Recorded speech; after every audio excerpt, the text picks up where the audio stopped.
It is now my absolute privilege and honor to be speaking to two absolute legends here up on stage. I will introduce them one by one, beginning with Michael Redd.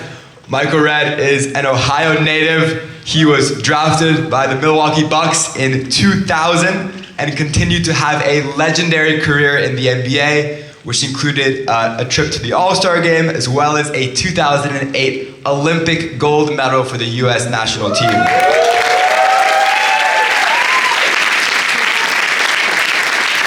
after these small accomplishments, Michael continued to have a career in business and entrepreneurship, where he's sort of worked and founded several organizations focused on empowering and supporting entrepreneurs. At 22Ventures, he's the CEO, and he focuses on sort of a more development-based approach to venture capitalism, where he works to support everyone with a focus on, like you mentioned before, student athletes. So thank you, Michael, for being here. Another round of applause.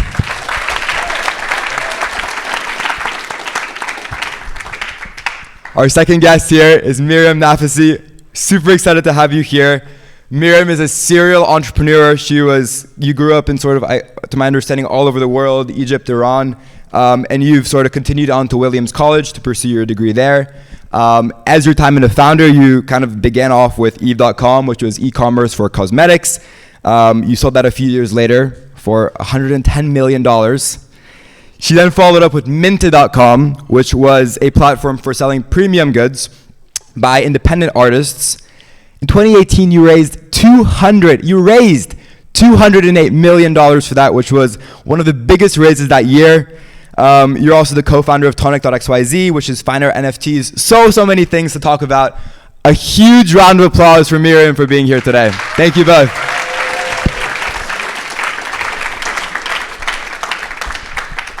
So I guess the best format to do this, I'm going to sort of ask a question, maybe that's centered for one of you, but sort of either of you can answer. But I want to sort of begin with, Michael, we had a great chat with Gary Stewart yesterday, who sort of runs Techstars in New York City. And he talked a little bit about his venture approach and sort of how that they kind of go about finding businesses to invest in. Your approach is a little bit different. So when I mentioned that you sort of focus on developing these ventures rather than the fail fast model, can you explain sort of what that looks like for you and what that means for you? Well, first of all, there we go. I think we got it. Can you hear me? All right. First of all, it's an honor to be here with all of you wonderful faces. The energy is incredible. So I'm honored to be here and privileged to be here. If you want to begin also with a little bit of maybe of your story, I kind of gave you a quick introduction. Oh, but sure. Sorry, before we get into the question, just a little bit more sort of about you and your story, anything that I missed, because I'm sure I missed sort of a lot, if you want to get into that. Yeah, absolutely. Grew up in Columbus, Ohio, like he shared, and then went to The Ohio State University and had an incredible college career, college time while I was in school, and then made the bet to leave school early to pursue my dream of being in the NBA, which was a frightening bet, but nonetheless, it was something that was true to my heart at that time. Leaving school early at that time was kind of taboo. Being in school all 4 years was pretty much the norm at that time, but I had to take the bet, take the humble risk of betting on myself, and it paid off. Long story short, had an incredible career in the NBA and traveled the world and met incredible people along the way. And while in the middle of my career, thinking about life after basketball was something that became a predominant thought, because our careers in the NBA or NFL or any professional sport is so finite, such a small window of our lives. You got to think about what is going to happen after you retire. And you can't retire at 32 per se. You can, but there's prayerfully another 50, 40 more years left of your life to do some incredible things. And so for me, it was really a magnetic energy that I had with entrepreneurs.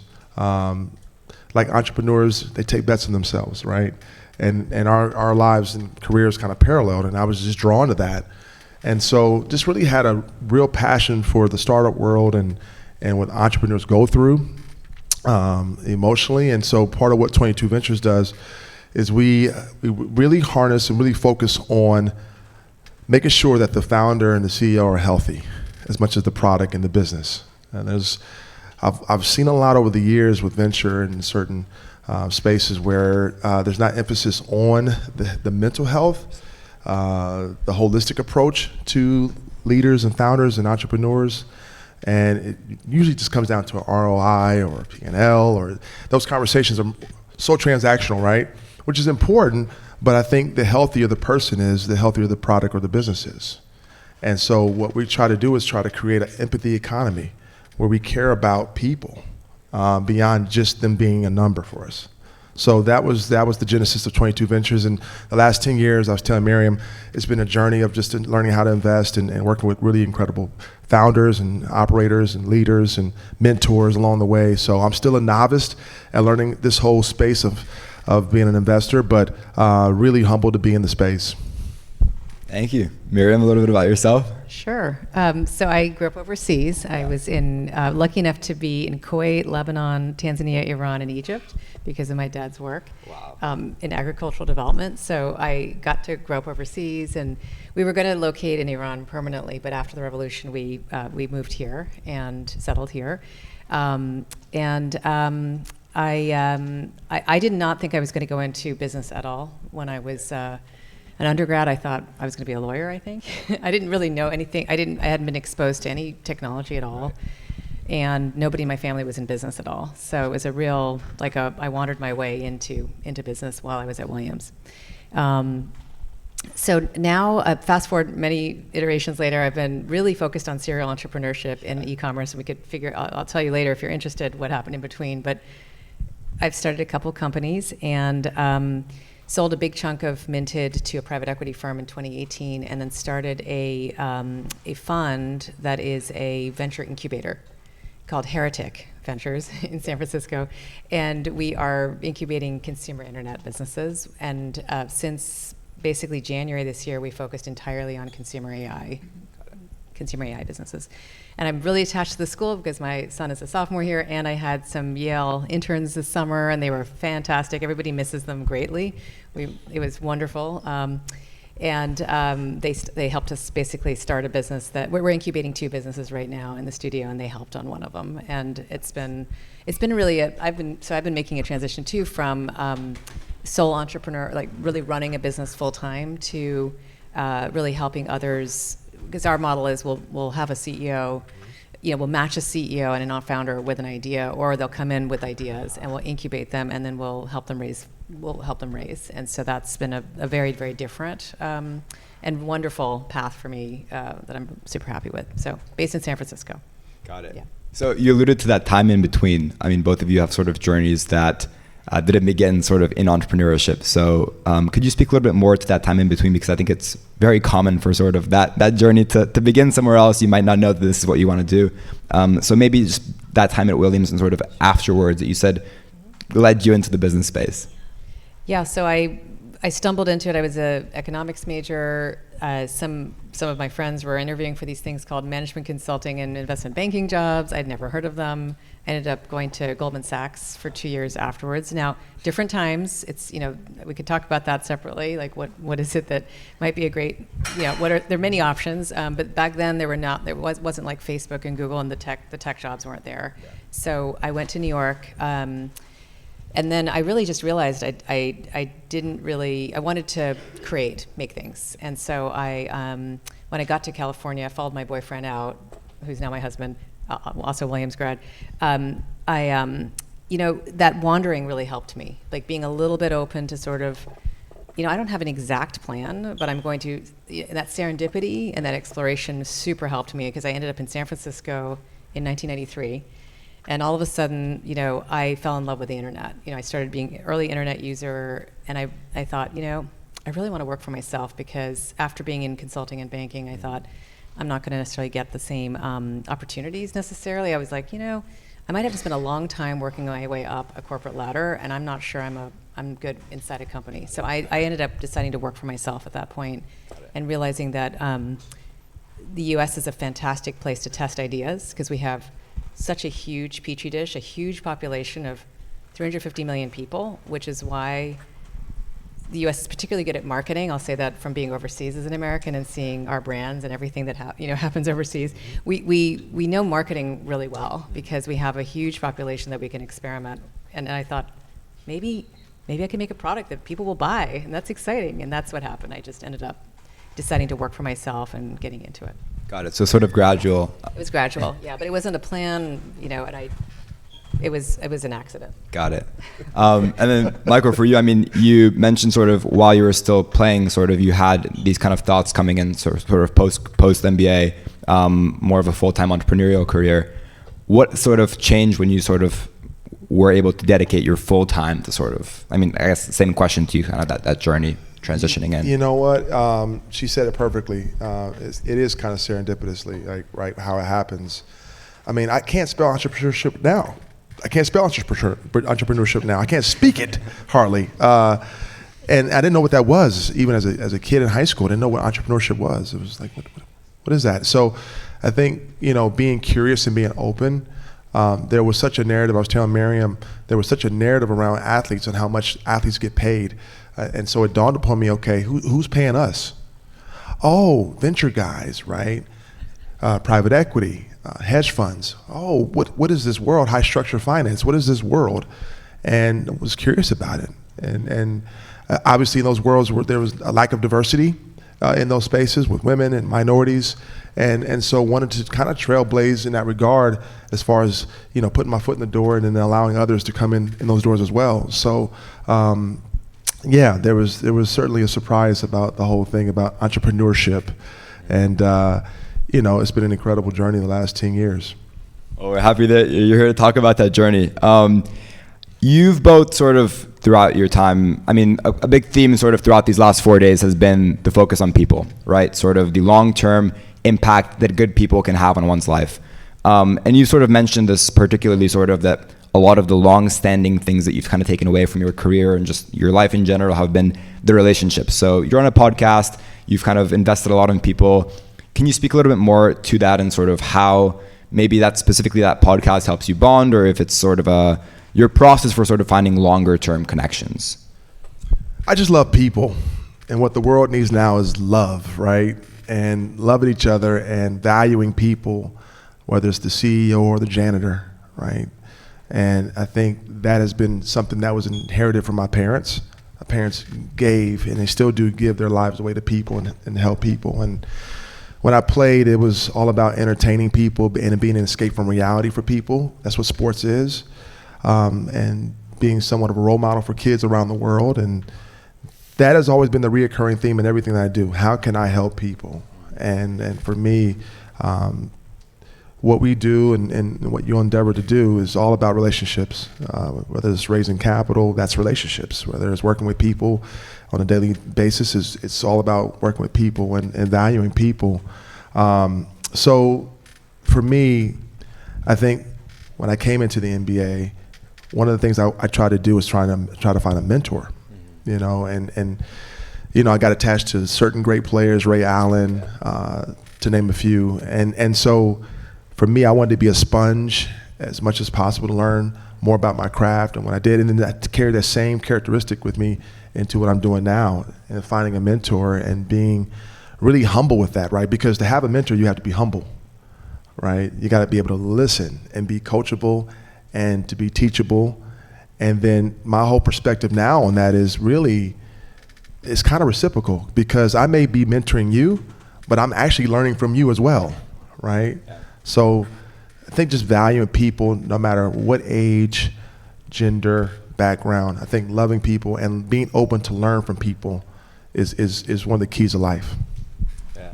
And I guess just to introduce that for you, Mariam, you mentioned that so at the early stages of Minted, you sort of were working very closely with these sort of artists and creators in the space, and you've mentioned how you would really focus on them, right? You would message them on their anniversaries and on their birthdays, and sort of these really special moments that were very human, and sort of you were able to tap into that. I guess, can you speak a little bit more to that?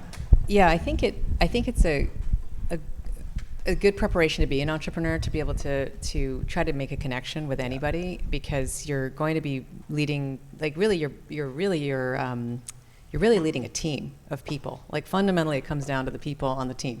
That's really what you are is you're organizing people to do, to do great things, and motivating and organizing. And same with building an external community for Minted, which was a community of what became 20,000 artists around the world and designers in 110 countries. It started with just reaching out to a few people, seriously, just like really, hands-on, super, just me calling a couple of artists. And that turned into 20,000 people. But it's really trying to create a culture in a community too, like let's pay it forward, let's help each other, let's figure out, because there's so many kind of struggling artists in the world, it turns out, and a lot of people are going through the same things. So if you go around and meet with artists all over the world, generally they are complaining about the same, or they're talking about the same, they have some shared experiences no matter where they live. And so you realize when you go out that you can bond people together, get people to help each other and build a community. And that's what happened with Minted. It was a real hands-on effort to build the community and the culture. But I think the, Michael's talking about the, team leadership, but also just what's going to face you as an entrepreneur is also being humble and also being able to be persistent in the face of constant rejection, and be able to be level about it. Like when you feel like you fail, you're going to ride this roller coaster, right. And you have to try to pretty much keep stable and buffer your team against the ups and downs, because you're the buffer that helps them from going, like, you don't want to whiplash them too much. You have to try to, be honest, be transparent, but right. Try to help protect them a little bit from the ups and downs. Right. That's very much part of it. Got it. Can I add to that? Yeah, of course. It's a powerful point. I think one of the things I try to encourage entrepreneurs and young leaders and CEOs is that, yes, it's important to have a goal and have metrics and KPIs and all of that, right? But I'm more of a person who values how we get there, right? Because you can get there and whiplash your way to your goal. I'm more of the mindset of like, are we having fun together? Like, are we enjoying each other? Like, do I still like you, right? Are we still, and so, yeah, you won't always see eye to eye, but like, are we enjoying the journey together?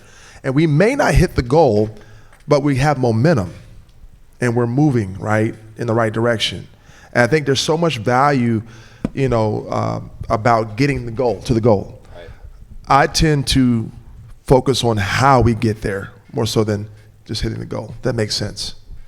So you mentioned the concept then of building up momentum. Is there any sort of approach that either of you have to building up momentum when, the hardest thing they say is to start, right? To get from 0 to 1 or from 0 to 0.1. How does that happen for you, and how has it sort of happened throughout your careers? Mariam, if you want to start.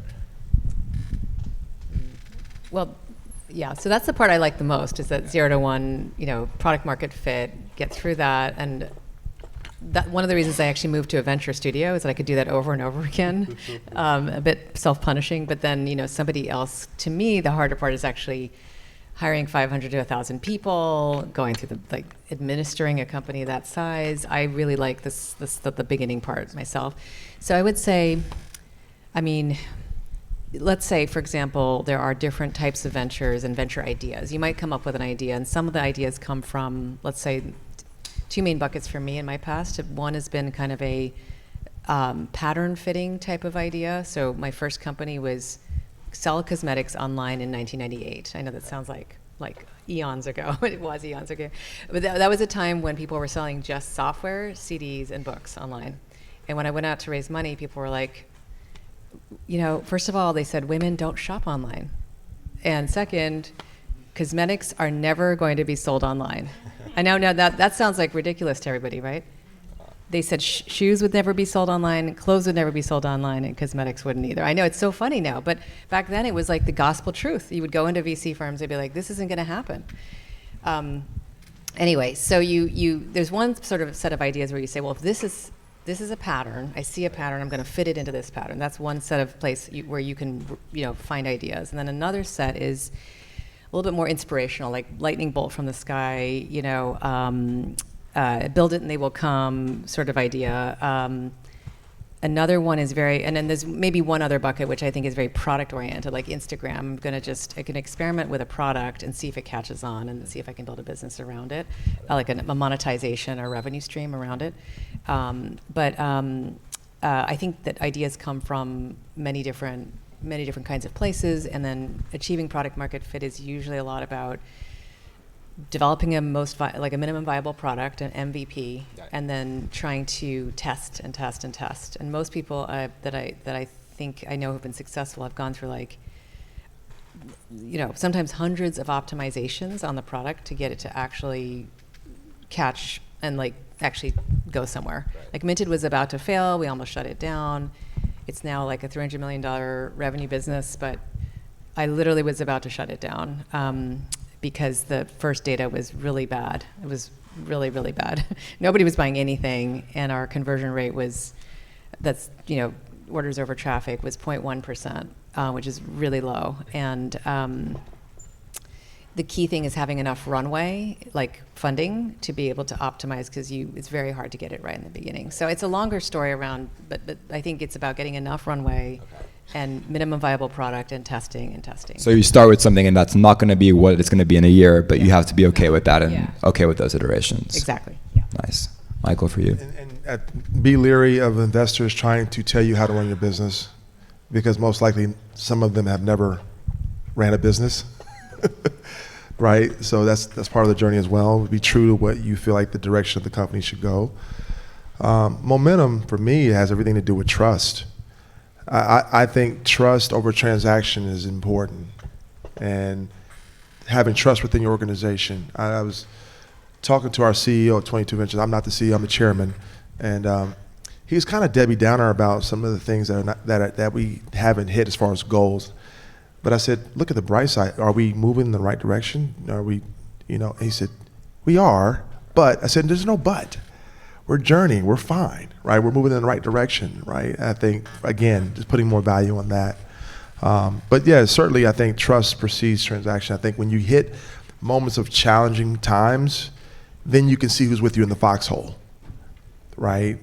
And that's important as a leader, right? Having your team lockstep every step of the journey. So you're gonna have challenging times, you're gonna have competitors come out of nowhere, you're gonna have capital raising lulls. So you're gonna have all kind of challenges on the journey, but at the end of the day, is there trust among you, right? And that's a really important value to have. Can I back that up for 1 second? So 2 things that might happen to you early are, do I trust, who am I going to choose as a co-founder, let's say? Let's say you're thinking about building a business at Yale. And that's one of the biggest questions I get in the very, very beginning. Should I have a co-founder? Who should be my co-founder? How do I arrange things? Yeah. But one of the key things I would practice doing is reading people and figuring out if you trust them. That's probably the first step, if is to practice trying to figure out people and who you trust. With Eve.com, we turned down some bigger name VCs because we didn't really trust them, honestly. and we found some VCs we really loved. And when it came time, when we went to them and said, it's time to sell this company, this is 1 year after we launched, they trusted us. We had a trusted relationship, and they backed us to sell the company. About 4 weeks later, the NASDAQ plunged. So because we had a trusted relationship, a lot of my friends, their VCs were really encouraging them, no, we want to stick with it, try to go public. Markets are still great. Didn't believe the entrepreneur, or there wasn't that trusted relationship, and they weren't able to exit the companies in time. So I just wanted to give, it's really important. So to echo what you're saying, just so I make sure I have it right, you're saying for co-founders specifically too, that you value trust as sort of the number one thing you identify, even over sort of how well you work together, for example.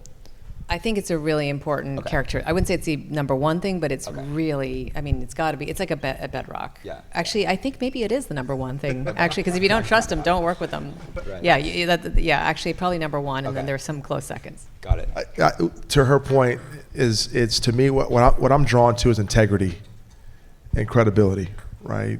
Integrity is important in business, right? Never compromise your integrity for anything, for a dollar, for any advancement of sorts. Keep your integrity, keep your character intact. I think that's a foundational piece for all of us is to keep your character and keep your integrity, right? And so there's something called the law of magnetism, right? You attract who you are. You talk about culture, she was talking about culture, right? Culture is you, right? You can't expect your team or the culture or the environment to be a certain way if you're not that yourself, right? So if you're walking in integrity, if you're walking in true character, right, that is magnetic, right? And you want to build a team around those core qualities.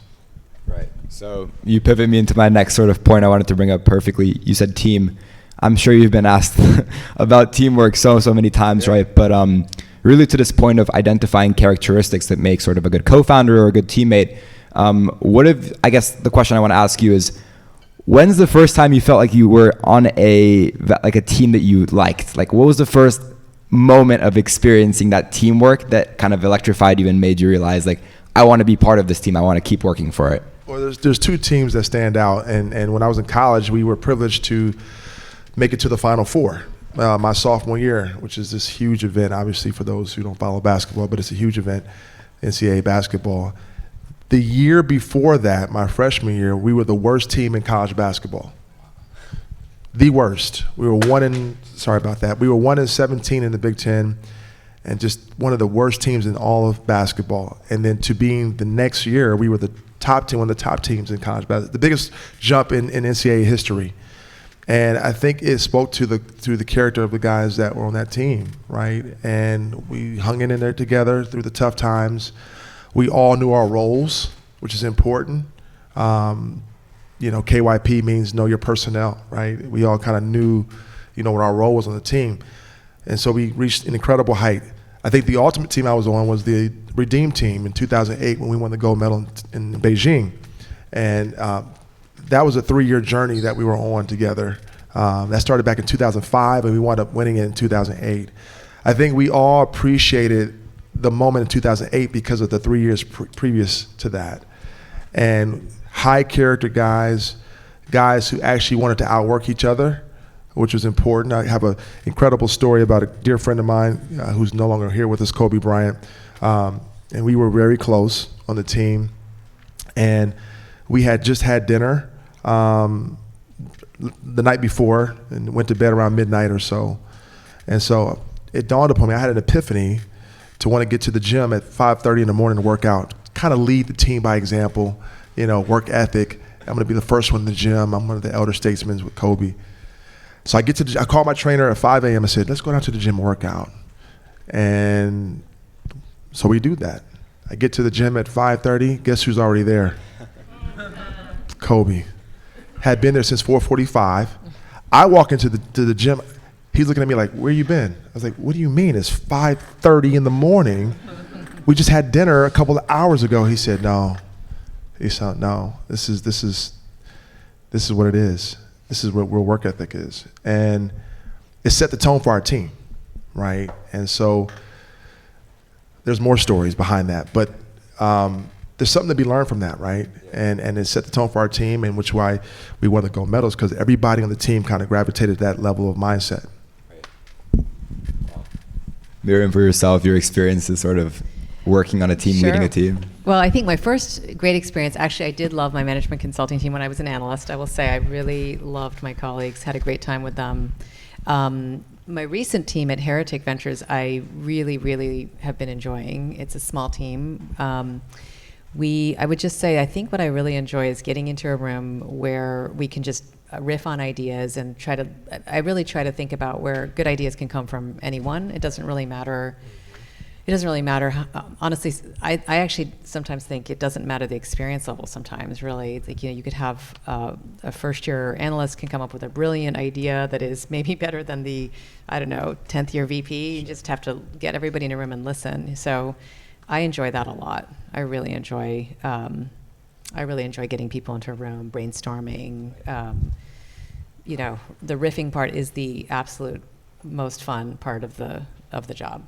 Do you have any stories about that sort of roofing experience that come to mind? It's okay if no, it's kind of a... Well, yes, actually, the Minted name came from a fun thing where we didn't, my Minted, we didn't have money. We raised very little venture capital, raised an angel round for that, and we couldn't afford to hire a firm to name us or anything like that. So we bought this $25 business school case study. I think it was a Stanford Business School case that you could buy online for $25. Yeah. And it was all about how to name a company. It was about a firm that names companies. So we just went through the process as a group. We pulled whoever we could find around. It was just whoever was in the office. There were probably only 6 of us. And then we went through the process and we came up with a name.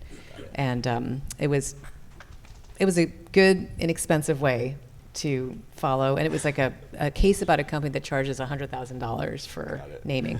So, but I mean, a lot of other great ideas have come up recently. That's where a lot of our ideas that we're incubating now come from team discussion and team evolution of ideas together. Yeah. Got it. I really like this idea of sort of stories and sort of those experiences that even over sort of this long period of time really stick with you, these sort of small moments like you mentioned.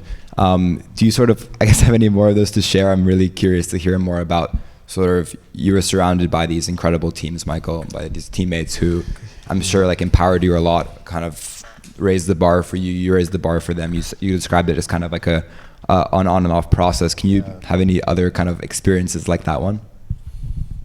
Yeah, I mean, the whole team was loaded with legends like LeBron James and Dwayne Wade and so many other great players besides Kobe. See, and that trait for me carried on into what I'm doing now. And even as a leader, right, one of the geniuses of leaders is surrounding themselves with brilliant people, actually. Actually, for me, I take great joy in not being the smartest in the room. And I'm clearly that today. So I enjoy being around people who are smarter than me. And so when you look at 22Ventures or any other venture I'm involved with, everybody in the room is smarter than me, which is perfect, right? To her point, you don't have to be the one. There's something called the lone genius syndrome, right? Where you're the smartest all the time in every room. And if that's the case, you probably need to leave that room and go to another room, right? And so you want to be able to surround yourself with brilliant people. So in our organization, I have nothing but brilliance around me, right? And so that's one of the great traits, I think, of a leader, is to be able to surround themselves with people that are smarter than them. So I played with great players who were, better than me or just as good as me or what have you. And even now, what I'm doing now, I want to be around smart, credible people to help. Do you, I guess, for you, Mariam, your experience with people, I'm really sticking to this theme because I think it's so interesting given everyone is sort of going to be, the first month of Yale and college in general is so people focused. You're going to meet so many people whose names you're going to forget and then re-remember and then re-forget. It's really just all these interactions. How long does it take for you to sort of meet someone and recognize sort of that there's someone you want to work with, invest in, see whatever else, just to pick up sort of who they are as a person? Well, now I think it's gotten easier because I do think the one thing that just builds over time is your ability to look for certain things and ask certain questions from people to figure them out. And you could try it. It's kind of fun, though. I mean, you could sort of, in your mind, try it. You don't have to actually do this out loud, but you could try to figure out what motivates people, Okay. So I feel like people are really interesting, and each person is a puzzle. Right. And I always, when I'm meeting people to interview them for jobs or for just generally like a cocktail party or a party or something, I try to figure out, in my head at least, what is making this person tick, and what is their superpower. Most importantly, what is their strength that if they were to work with you, they would be just amazing at, better than a lot of people. Everybody has something. It's amazing how humans have this huge range, and they spike in these. There's so many things you can spike on. Right. And so sometimes when you hire people, for example, you realize maybe you hired them into the wrong job initially, and they'd do way better if they were in this other role. It's not about firing the person or terminating them. It's about making sure they got into the right role. And I found that over and over and over again, that humans are worth investing in, people are worth investing in, really trying to figure out what is that core strength they have that you can design around is a great way to go. So, so I think when you're thinking about it right now, what would I do right now? I guess if I were a freshman again, I think I would just practice I would just socialize.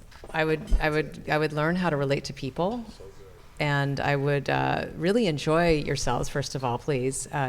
Don't, I know this is like, I would try to enjoy yourselves and meet people and try to start to recognize patterns. And sometimes bad things have to happen in order for you to learn about people. I mean, sometimes you have to go through some mistake. Got it. Like, I really think unfortunately, it's hard to just get it right. Mm-hmm. No one's going to get it right in this room 100%. Right. You're going to make a bunch of mistakes. You're going to end up failing. And I think that's healthy, because that's how you're going to end up learning about everything, including about people. Yeah.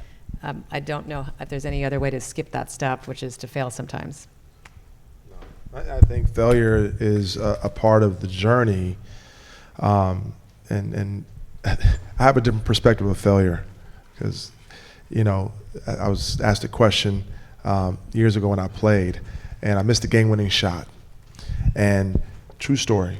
So the media was hard on me after the game, and one of the reporters said to me, "How does it feel to fail?"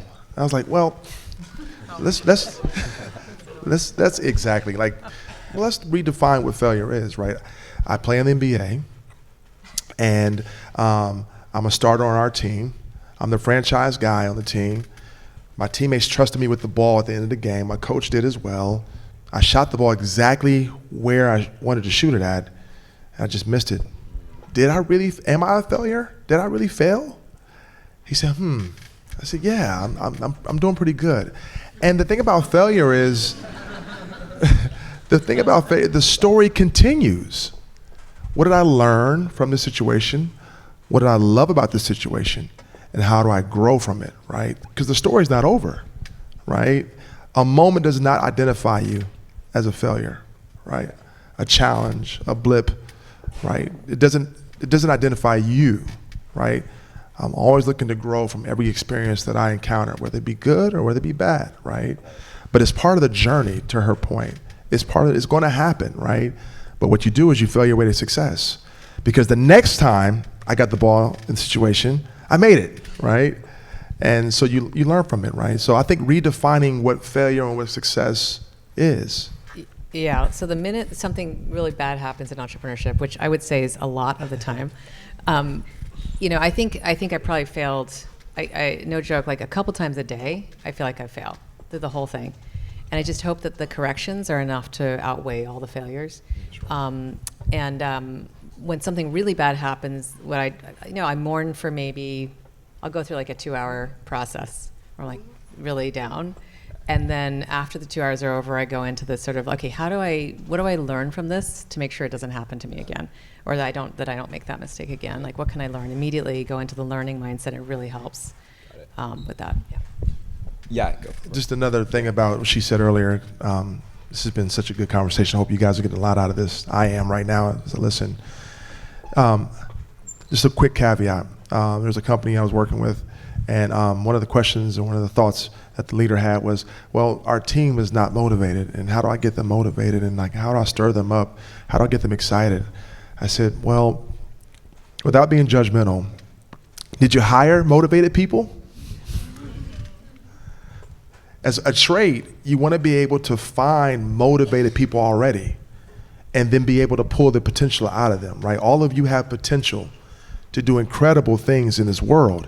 You need to encounter someone who will pull the potential out of you, right? And that's what great leaders do. Great leaders are able to pull and confront the difference within you out of you, right? So instead of trying to get a team motivated, just hire and bring on and partner with motivated people. We'll figure out the rest. I think one of the reasons we're talking about this is that there are different modes of entrepreneurship.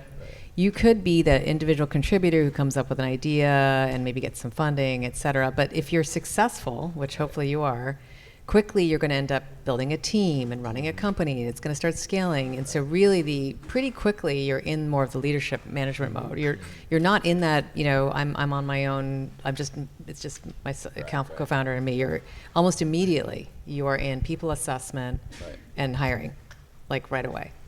So I think when you think about building Snap or building OpenAI or building something, you're really talking about not just you yourself. You're talking about leadership. Yeah. So these journeys that you've described, sort of the failures, the successes, I'm sure they're very, I mean, they've been very difficult, and sort of, I'm curious sort of how you, throughout that time, have sort of been able to focus on yourselves, I guess, sort of keeping, you described sort of like the 5 a.m., like that mentality where it's like go, go, go, really intense. How do you take care of yourself physically and mentally sort of throughout that? So I am 44 now, and that was when I was 27. Okay. So that's the caveat. The energy was a little bit different. Okay. I do believe in that, though, still to a degree. There's moments where you have to sprint. There's moments where you just take the marathon, right? Self-care is important. And I was saying this earlier about making sure that you are holistically in a really good space with exercise, getting the right sleep, the right diet, right? Because to her point, entrepreneurship is daunting. You have to be wired differently to become an entrepreneur. And so self-care gets neglected in starting a business, launching your startup, right?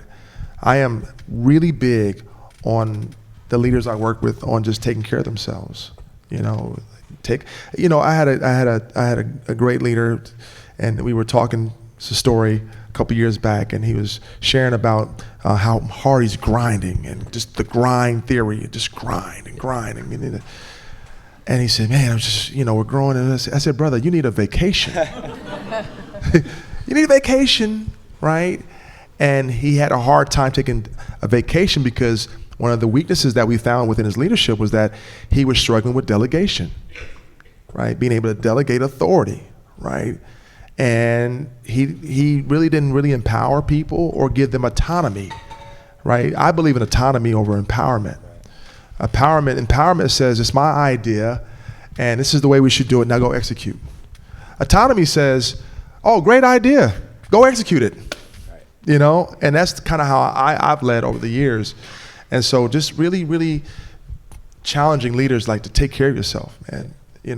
Take a date night with your wife or your husband, right? Go play ball in the park with the kids, right? The business is going to be okay, right? But I think that is so important to have their minds clear, right? Yeah. I play golf with our CEO twice a week. And that's where all the innovation comes in, actually, when we're on the golf cart, right? When he's clear-minded and in a restful state, innovation happens, right? And I think that's such an important part of the journey of being a leader. Amazing. Mariam? Well, let's see. I'm going to be very honest about my experience. Be as honest as you can, yeah. So, my first company, I'd worked till, it's true, the first .com boom, I'd work till 10 o'clock. My husband would come pick me up. We'd have dinner at 10:30, usually every night. Okay. And it was a full-on sprint because it was very, very competitive at the time. The market was like the first .com boom. Mm-hmm. So I think it depends a little bit on like what you're starting, the environment you're starting in, how fast is the market moving, as to how you can regulate your own sort of hours and how you want to grow. And whether you take professional venture financing versus angel rounds, all of those things are going to affect how you're going to show up, I think. Because the second company, I was like, okay, I have kids now. I want to control my own destiny. I want to control my own schedule. So I basically took an angel round, and I was in a much less competitive space. So I was able to like really contain my hours a lot more. And I will say that my parents moved to where I was. They were helping me. They would come and babysit a lot, and there was no other way to do it except to get it was like a village, like they say. So I mean, you have to have start with a good sense of self and ability to bolster yourself in the up and down times, because it's a challenging job. It's romanticized a lot. Wow. It's so romanticized, but it is not quite as glamorous as everybody makes it out to seem, I think, because when you get to the successful point, there's all these trappings of success, but it's a tough job. Yeah. And I would say, you're going to feel compelled. If you're going to be an entrepreneur, you'll probably feel compelled. Some idea is going to pull you, and you can't resist it. You're going to be compelled and pulled into it if it's the right thing, first of all. Second, it helps if you love it, because you're thinking about it when you're not working. Got it. So you just can't help yourself. Mm-hmm. You're thinking about it on the week. It's like a third baby, a third child or something. So that helps because then it doesn't feel like work. For me, my work is, I'm very lucky. I like it. I love it. So it's my hobby is my work. Okay. It's not work. It's a hobby to me. Okay. Like, but that's one of the reasons I do it. I think that the hours can be really tough particularly in the beginning, before you build the team and you've got a lot of like experienced people around you to take over functions. So I would say it's hard to maintain the work-life balance sometimes, but I really agree that you need to really try. You need to fight the tendency to get consumed by it. And because you return to work so much fresher if you can just take a little bit of a break. Okay. I can say that once I had kids, actually, they forced me to take a break because kids will not say no to you. You can't like, it's just a great balancing act. I mean, it's a good forcing function. And I think that, my priorities were always with my family, really. And that was very healthy. That part was much healthier than being the entrepreneur in my 20s when and I'd worked like all hours, 7 days a week, 10 o'clock at night, which Goldman had actually trained me very well for, because as an analyst at Goldman, I don't know if you guys have heard, you end up working pretty hard, and that was definitely one thing I took away from Goldman and Wall Street. I guess I would say it's aspirational. I really think you should try super hard because it's going to give you a much longer runway if you can be mentally and physically balanced. But know that it is it gets very much romanticized in the press. Can I add to what she said? Yeah, go ahead. And I say this out of experience without exposing too many names. But having been, she's exactly right. What she said. There's moments where you absolutely have to sprint. And I've had to do it in my career, and even in my second career now, and she's done it obviously. We have to redefine what success is. Hear me now, at 18 and 17 and 19, right? We have to redefine what success is. I've known too many leaders and CEOs who went public, who are billionaires now, multimillionaires, and the world has this perception that they're successful. What they don't know is that they're divorced and their kids hate them. So you have billions of dollars, but are you really successful? Right? Are you really, money's great, it's awesome, but it only rents happiness, it doesn't buy happiness, right?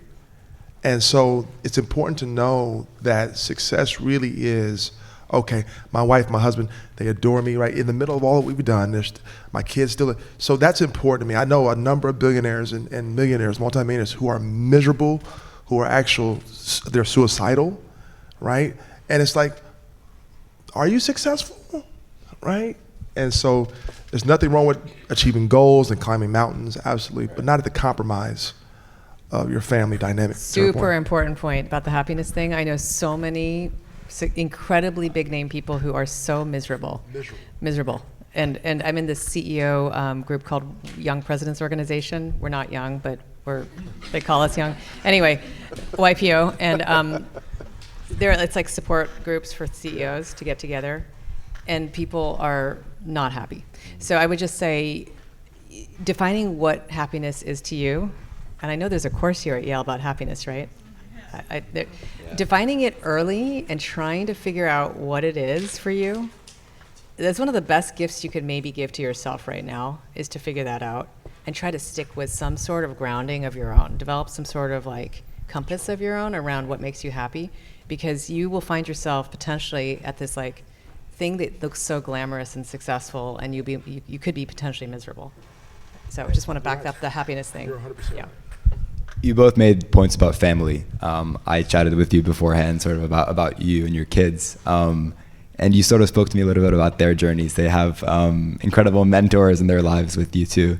Could you maybe speak a little bit more to that? I know you mentioned like especially like your older kids now, kind of 16 and 20, 19, 20, 19. 16, 12, yeah. So you mentioned this, so your son plays basketball and sort of he's kind of been inspired by you, but also sort of is thinking about that process right now. Could you maybe, how do you go about that? I mean, that's so much, I would say maybe pressure, but also like, it doesn't sound like what they're feeling is pressure. Yeah, there is no blueprint for parenting, for one. I mean, we were just sharing, Mariam, we're just figuring it out along the way, right? Me and my wife have been married for 17 years. My son's 16, a couple years behind you guys. My daughter's 12, well, maybe 22 because she acts older than what she is, and tries to run the house. But, you know, it's funny, our kids, and particularly my son, has gravitated to what I'm doing now in business, and he wants to be an entrepreneur. And he loves aviation. He wants to fly planes. He's already flying planes, actually, which is nerve-wracking. A 16-year-old. You know, can't drive a car yet, but he's flying planes, which is interesting. But he's really passionate about entrepreneurship. I think that derives from what he's seen his mom and I do. My wife is a 3-time author, and she's an incredible woman, and her whole focus is around mental health, which is, I've talked about that a lot today. But so not having them feel the pressure to do what dad did in the previous career. And I'm proud of him. That self-awareness at 16. She's done a remarkable job with her children. I'll let her share a little bit about their journey. But it's not without challenges, right? To start businesses, to have a career, and have a family at the same time. Finding that balance is very important. And I do wellness checks with my family once a month. I ask my wife even, like, do you still want to stay married to me? I do. I think it's healthy to communicate on that level. I mean, I'll tell you what I did, and I'll be brief with this, about leadership. So in our organization, this is painful to say, painful. I sit down with our team once a quarter, a couple times a year, and I actually give them space to tell me where I'm flawed as a leader. And after 30 minutes, I'm like, okay, enough is enough, right? But I think that's so important with your spouses and with your team to kind of pick out the blind spots. And that takes humility, right? And it's a blow to your ego. But I do it because I want to stay sharp and make sure that I'm leading well, right? So I sit down with our team, my wife, where am I flawed at? Where can I get better at, right? So I think that's an important thing. I've talked too long, but go ahead. Well, I guess I see the 2 kids. I've got a son and a non-binary child who's a junior in high school. My son is here, and I introduced him to running, honestly, but I didn't think that he would end up being, like a runner. Like, right. He's recruited here. He's running on the team here. And so there was never, I try not to pressure. I think everybody has their own path, and really the 2 of them are so different. And I've tried to really just not put them under any pressure to do anything, just like you were saying, Michael, about anything I'm doing, entrepreneurship or running or anything. And I wasn't even that kind of runner, so no. But I think, I guess I would just say what I see is a lot of, in this generation, a lot of much more seriousness about the path ahead than when I was in college, when people did not plan their internships, like so far in advance. Yeah. I think there's definitely a lot more professionalism, I guess I would say, in this crowd. Yeah. And so my only observation is just that needing some room to experiment and keep your experiments open and just wander a tiny bit. I know that everybody wants to plan, but it's almost like a false sense of control. Wow. Like you don't really actually have control, it turns out. And nobody really has that much control. Right. And so I think if you give yourself this false sense of control by saying you're going to plan all this stuff out, it's going to really just maybe be harmful in the end. Yeah, yeah, because you can't really actually control everything that happens to you. Wow. So that's maybe one observation, is just let yourself wander a tiny bit, because you're not going to believe how many great things come out of just sheer accidents. Mm-hmm. And by the way, if there's somebody who you're like, I'm not sure I want to really meet with them for lunch or coffee, I find that every time someone asks me to meet with them, I get way more out of that conversation that I gave. So that's the other thing. It's just like, put yourself in some situations where you meet people who you're like, I don't know if I should have coffee or lunch or whatever. You're going to get something. There's always something you get out of every conversation, no matter with whom. So that's another thing. It's just a couple things, just random. So good. I just had this conversation with my son 2 nights ago. He's somewhat of an introvert, right? But just, meet people. take the meetings, take the coffee, even though you don't, so I just had that conversation 2 days ago with my son. And this is a great opportunity, even within this environment, to stretch yourself, right? The only way to grow is to actually put yourself in vulnerable positions. And that's how you grow. Wow. Well, I want to wrap it up with something positive, and everything you've been talking about is positive. But as the last sort of question of launch and for yourselves, sort of what excites you and what is it that's exciting to you over the next few years, the next few months? What sort of drives you? What's the positive in your life right now, and how do you want to keep on pursuing it? It's a loaded question, really loaded question. Wow, I think the epiphany for me is the what she just said, serendipity, right? That keeps me really excited about the future in the sense of like being curious. One of the great gifts you can ever have and possess is being curious, and she just mentioned it. There's so much innovation and so much newness that's coming on the horizon. I think the world is in transition right now. I think our country's in transition right now. Obviously, technology is transitioning always, constantly. So there's a lot to be excited about.